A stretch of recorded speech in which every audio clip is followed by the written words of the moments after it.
Harvard student protest once began with a smell, not a law, not taxes, butter. In 1766, students said the dining hall butter had gone bad. That sounds tiny. But at Colonial Harvard, lunch was not just lunch. It was part of discipline. You sat where you were told. You ate what you were given. Complaints went to a disappointed man in a wig. So the butter was not only butter.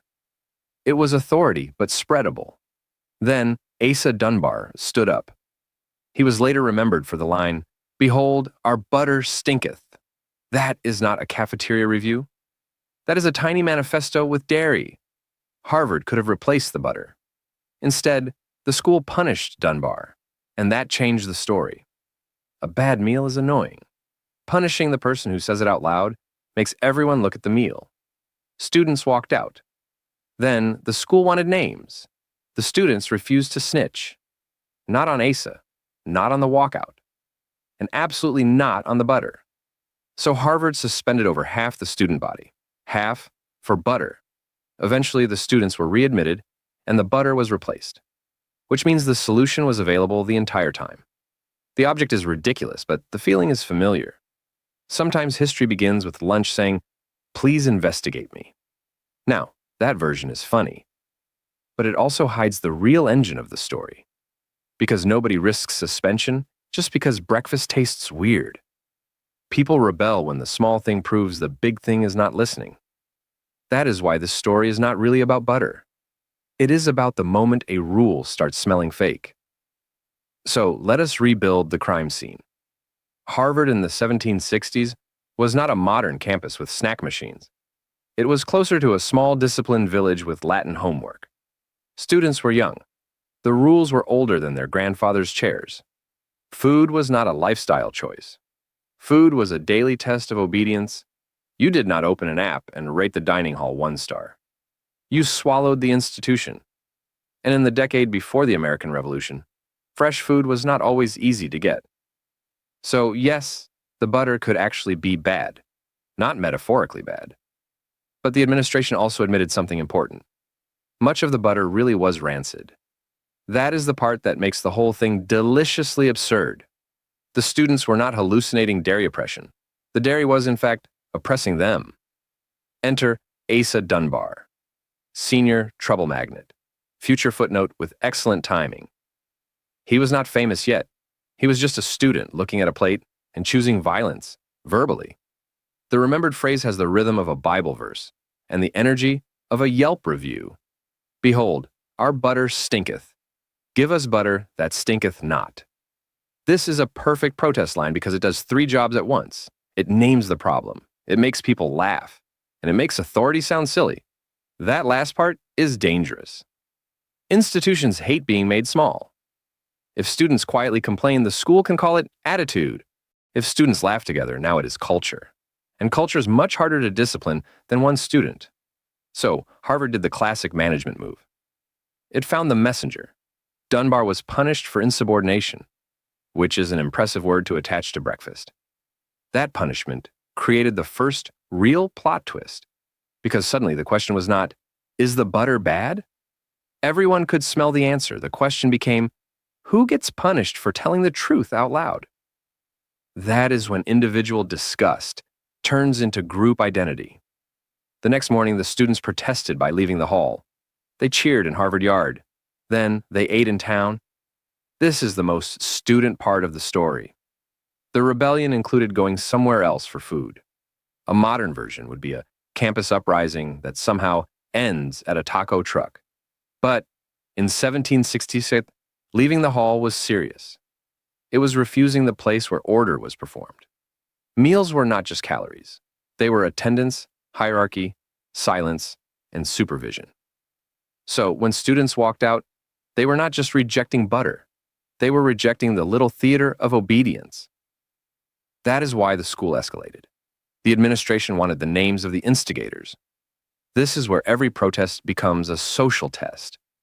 Do you protect the person who spoke first? Or do you quietly step backward and become very interested in your shoes? The students chose solidarity. They would not give names. Harvard chose pressure. Over half the student body was suspended. Think about that ratio.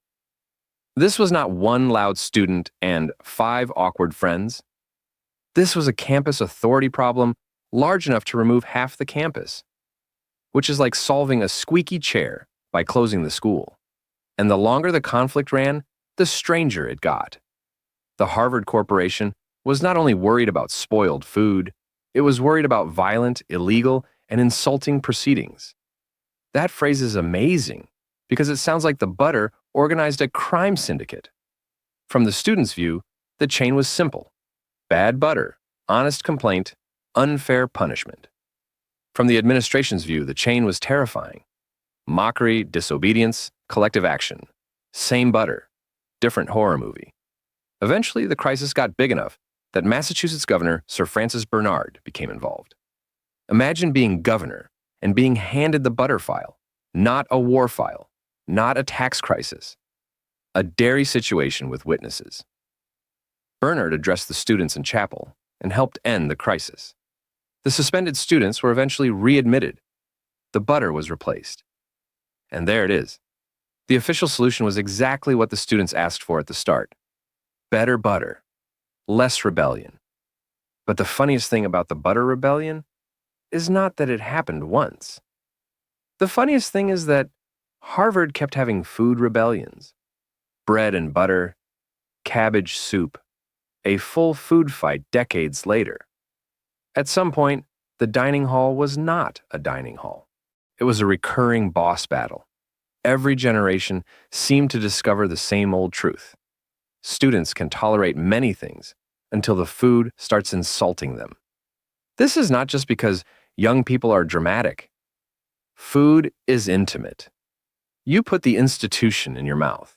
If the food is bad, the complaint is not abstract. Your stomach files the paperwork. That makes food protests weirdly powerful. They turn policy into texture. They turn hierarchy into taste. And they make everyone an expert. You do not need a philosophy degree to know butter has betrayed you. That may be why the story still works. We recognize the pattern instantly.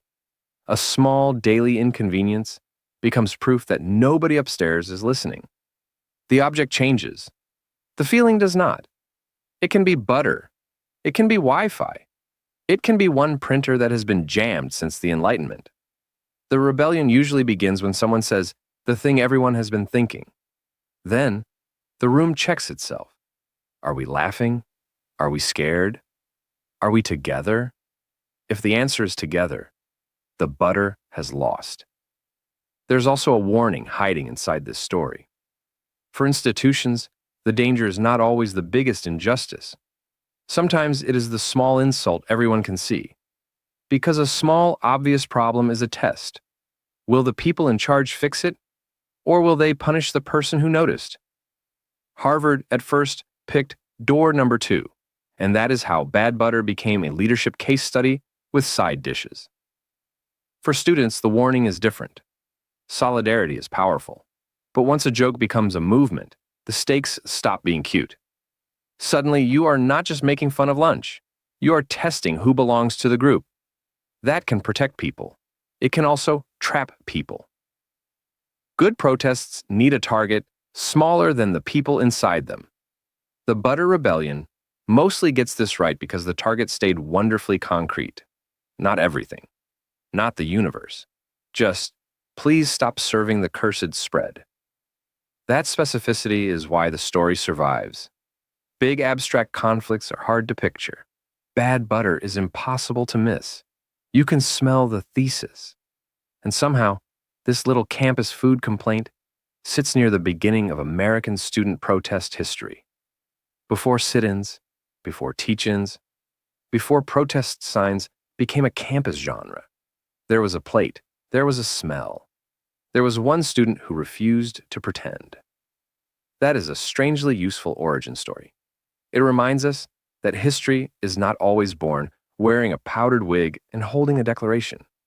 Sometimes it is sitting on a plate, sweating. Sometimes the first draft of dissent is not noble. It is annoyed. And sometimes the sentence that starts everything is basically, this food is attacking us. So what should we do with the butter rebellion, besides respect its commitment to dairy accountability? Maybe the lesson is simple. Pay attention to the small stuff that everyone touches. Shared daily objects are where trust either lives or spoils. If you run a place, do not ignore the butter. The butter is the thing people use to decide whether you are listening. And if you are the person staring at the bad butter, choose the line carefully. A good line can make people laugh. A clear line can make them brave. But the best line points back to the fix. In this case, the fix was almost offensively simple. Replace the butter, readmit the students. Maybe listen before half the campus becomes a condiment-based opposition party. That is why the butter rebellion still feels modern. It is funny because the object is small. It matters because the smell was shared. One person noticed. Everyone else realized they had been noticing too. And once that happens, even a block of butter can become evidence. Evidence that something tiny has been ignored for too long. Evidence that a room full of people can smell the same problem. Evidence that sometimes the first campus protest in America does not begin with a banner. It begins with dinner looking suspicious. So behold, the butter stinketh. And apparently, so did the management strategy.